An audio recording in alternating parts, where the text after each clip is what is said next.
Hey guys, getting back to another 40K battle report. At 2,000 points of Vanilla Marines with Chief Librarian Tigarius and another Psyker, and then we've got 2,000 points of Champions of Fenris from the SpaceWolves supplement. Right now, it's only 3 units against like 15. That's not the actual number, but I do have 4 units in reserve and a 5th unit with 3 separate units combined in the drop pod. So basically a squad of blood balls in the drop pod. So that's pretty much it for my army. It's really simple. I'll get more into it after we get farther into the game. But on Chris's side, it's Vanilla Marines, and if you want to, you can go ahead and tell them what you got. All right. I got 2 dreads, kitted out with las cannons, devastators, missile launchers, flak and regular, 2 razorbacks, twin link las. I got a land raider full of assault marines, thunderhammer storm shield, and a librarian and terminator armor. We got a 10-man squad here with Chief Librarian Tigarius. We got another 10-man squad here, another 5-man missile launcher squad with both flak and regular missiles, and then a 5-man combat squad over here holding off that little objective there. We'll talk to you guys on the bottom of turn 1. Just before we get away from you guys, mission number 6. I can't remember the name of it offhand, but it's Deadlock. Deadlock. Okay. Deadlock mission. Dawn of War deployment, and I didn't even roll for night fighting. So let's go ahead and roll for that real quick. It's not in play, so it doesn't matter. All right, so we'll get back to you guys at the bottom of 1. Hey guys, getting back to you. Bottom of 1, a little bit happened on both sides. Some damage was dealt by his Space Marines across the board. Everything shot up 1 unit of Thunderwolf Cav. There's only 2 remaining, and one of them has a wound on him. These 2 got picked off by las cannons, multi-meltas, assault cannons, the whole 9 yards. These 4 are still standing strong. These 4 with the Warlord back here, who looks like Hugh Jackman, Wolverine lookalike. I'm actually going to paint him to look just like him too. They moved up and fleeted 6 inches, so now they should be well within charge range of pretty much any unit going into turn 2. Oh, you know what we forgot to do? Identify the... Oh, we did, yeah. I'm going to do that real quick. Okay. 4 was a 4. It's a, That's that one. Yeah. Oh, you know what? That's the Bruising Skyfire. That's the reduced charge range. Yeah, but your Land Raider wasn't controlling it, your unit was. Yeah, but you still charge through it. It doesn't matter. Really. Oh, okay. So 1 is a 5. Okay, that's a scatter field, so you get +1 to your cover save. Isn't that a bitch? Yeah, well, that would have been for him, or it could have been for either. Yeah. And still, then this one over here, 2, is a 2. No. Yeah.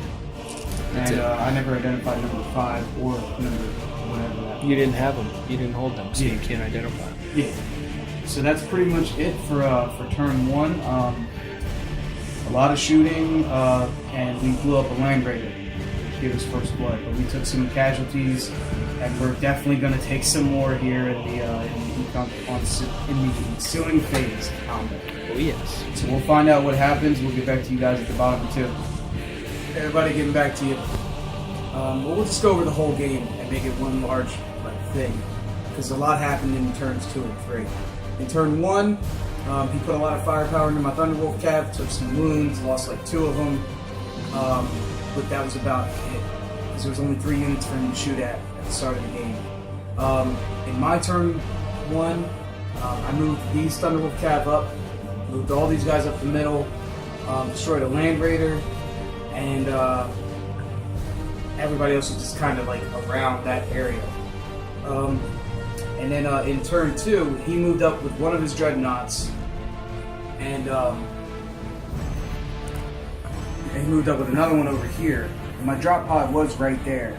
My guys in the drop pod in turn 1 had killed some devastators. There was like 2 left. So in his turn 2, he moved one dreadnought up, charged into them, got into close combat. This one moved up, charged into my Thunderwolf Cav squad with the Lord, and they actually are all still alive. And they got into combat with him, and he didn't do anything to them. They blew him up, and then he consolidated 6 or 4 inches this way, and then that was in his turn 2. At the start of my turn 2, these guys up here shuffled around one of the Razorbacks that had been blown up, or that had been wrecked. And he had a squad of 5 Marines that had piled out of that Razorback, and they were pinned over here, so they couldn't do anything in his turn 2. That's why my guys survived the first volley. And so they moved around a little bit to try and get out of their line of sight for when we go into his turn 3. In my turn 2, though, my Stormwolf had come in, and he had flown up to the middle of the board, completely laid waste to a Devastator squad on top of that that gray building, and then shot and killed 3 Marines with the Land Raider's machine spear thing he has over there. And in my turn 2, these guys all made it into close combat. This squad 2, right? Yeah. Okay, yeah. But he made so many saves, I could not kill his Terminators, even through sheer overwhelming attack numbers. It was crazy. But after my turn 2, after killing 1 or 2 Terminators, going into his turn 3, into his shooting phase, his Razorback shot and popped my Stormwolf right out of the sky, the lucky 6, and then an additional lucky 6. Or no, he got immobilized, and I rolled a 1 for my grounding check, so he crashed and burned. That killed the Stormwolf and 2 Terminators. 3 of them made their invulnerables, and then they just kind of sat there for the rest of the game because we didn't even get really into my turn 3. But in his turn 3, his combat phase, his one squad of dudes that was finally unpinned in his turn 3 moved up and charged into my Bloodclaw unit, killing off like 2 or 3 with shooting and assault. But the pack leader and 1 other Bloodclaw was still alive, and the Rune Priest was still alive. He had 1 wound on him though, because they failed an armor save, 2+. Yeah, statistically I roll, but then in combat over here, a bunch of stuff happened.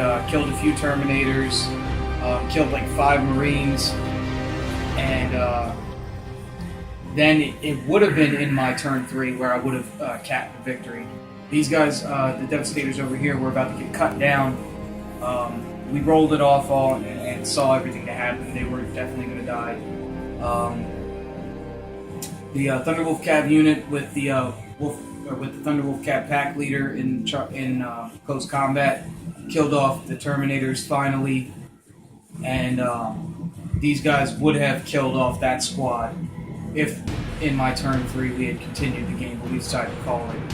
And those guys over there would have moved up a little bit and tried to pop that Razorback. As it stands, it was a really, really good game. It was a really even game, just because of the sheer fact that I couldn't kill his guys in close combat. I rolled really well, but he made so many 3+ invulnerable saves it didn't matter.